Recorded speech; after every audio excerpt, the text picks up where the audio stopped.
Here's the tension right away: policy versus constitution. And spoiler alert, internal policy does not outrank the First Amendment. If it did, every agency could just print a sign and override your rights. I recorded this, we recorded interactions. How's it going? So Olivia told me that she came out here and talked to you, correct? Yep. Okay, and what did she ask you? She asked us to leave. Okay, and did she provide you with the rules and regulations 7 of the U.S. Post Office? No, we're allowed to be here. It's government property. So it's what? Government property. So it's open to the public. Did she provide you with the rules and regulations? I didn't see him. Let me go grab those for you. That it does say on there that there is no soliciting or there is no getting signatures on post office property. I'll go get that paper. That doesn't trump the U.S. Constitution, though. So I'm going to go get this piece of paper for you to let you know. Even if I see, I'm not leaving. Give me 1 second. I'm still not leaving, so. I really don't care what that paper says. I already know we have the right to be here. I'm not trying to be rude to anybody, but I'm not going to have my rights trampled on. Okay. It's a First Amendment protected activity. There's plenty of case law. Supreme Court's ruled on this already. I mean, the postmaster has they have rules that say, oh, you can't film in here too, but you're allowed to go film in there. I mean, their policy doesn't trump the law. It's you know, a little different. Filming's different than First Amendment protected activity. No, it's not. This is where it gets legally interesting. Not all government property is treated the same under constitutional law. Courts look at something called a public forum analysis. Is it a traditional public forum like a sidewalk? A limited public forum? Or non-public? That classification changes everything.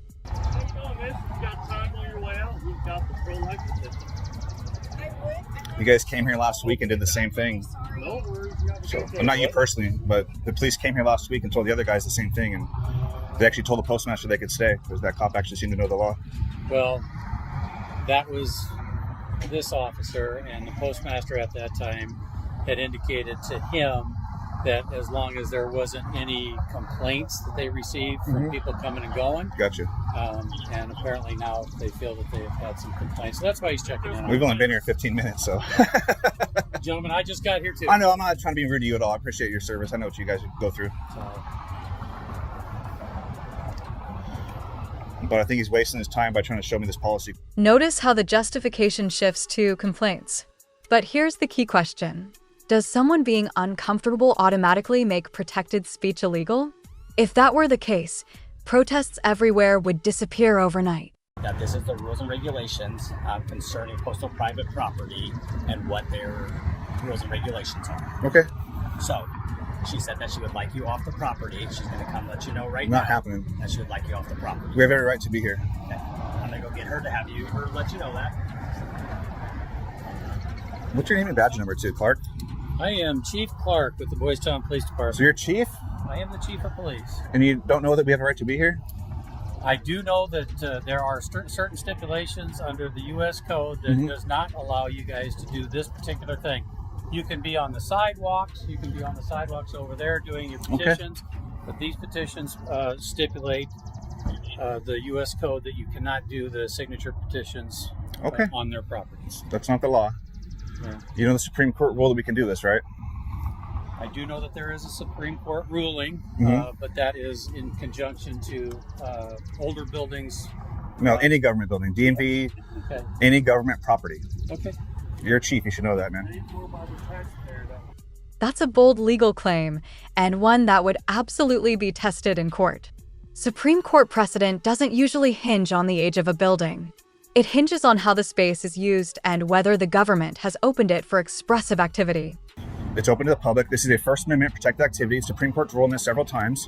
It's a civil rights violation. If you want to arrest me, arrest me, but I'm not leaving. I'm doing my job. I'm being respectful. I haven't harassed a single person. I haven't blocked the door. I've been very polite to every single person I talked to. Yep. We've been here for, 15 minutes? Yep. So as acting postmaster of this station, you are not allowed to be here on our property. We are allowed to be here. The rules and regulations say no. That doesn't, the Constitution has more power than that. So just so you're aware that you're not allowed to collect signatures on postal property. I'm aware of your opinion. Postal property is public property, right? Is postal property public property? Right? I'm asking you a question, miss. Is postal property public property? This is Boys Town property. which is Private public. property. You'll get an education. I mean, it's fine. We can get arrested if that's what you guys really want to do. Tell them this. Okay. We don't want to arrest anybody. So Well, then leave us alone. Trying to be respectful to you guys, but I'm not. what? Excuse me. Okay. Well, unfortunately, She has no right to tell us to leave for what we're doing. She has no right to tell us to leave. Okay. Well, she does in accordance to the U.S. Code. No, we didn't break any laws. You can't be trespassing public property unless you committed a crime. We know the laws, guys. This Come on. is federal property. Which is public. And I talked to an attorney for the U.S. Post Office. Okay. And they said that this rules and regulations, what she provided, specifically say in here, I'll let you see this. It could say you can't wear a green shirt too, but it doesn't change anything. It doesn't mean it's a law. I don't care what it says. And collecting signatures. And here's the classic move. I talked to the attorney. But even if legal counsel advised this, the real issue is whether those regulations survive constitutional scrutiny. A printed rule isn't automatically enforceable if it conflicts with protected speech. So I'm going to talk to him real quick too. So this is protecting unborn children from abortion. Yes, I know. What's your name and badge number? Deputy Chief Gill. Okay. Badge number T035. Thanks. You're not saying You I already know what I'm doing. did Olivia let you know what is going on? I already know what I'm doing. Thank you. You guys have a good day.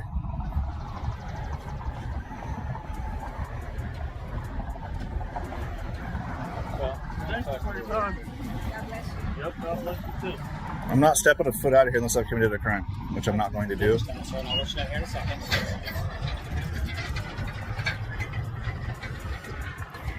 Chance, you got the full life. You got time on your way out.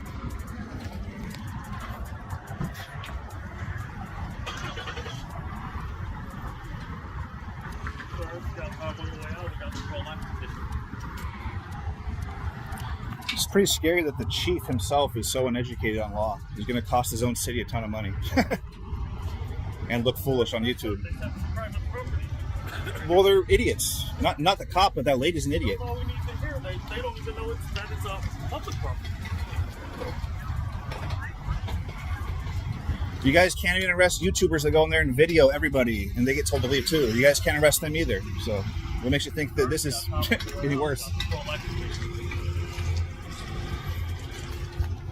This is the moment that sticks, when enforcement authority and constitutional literacy collide.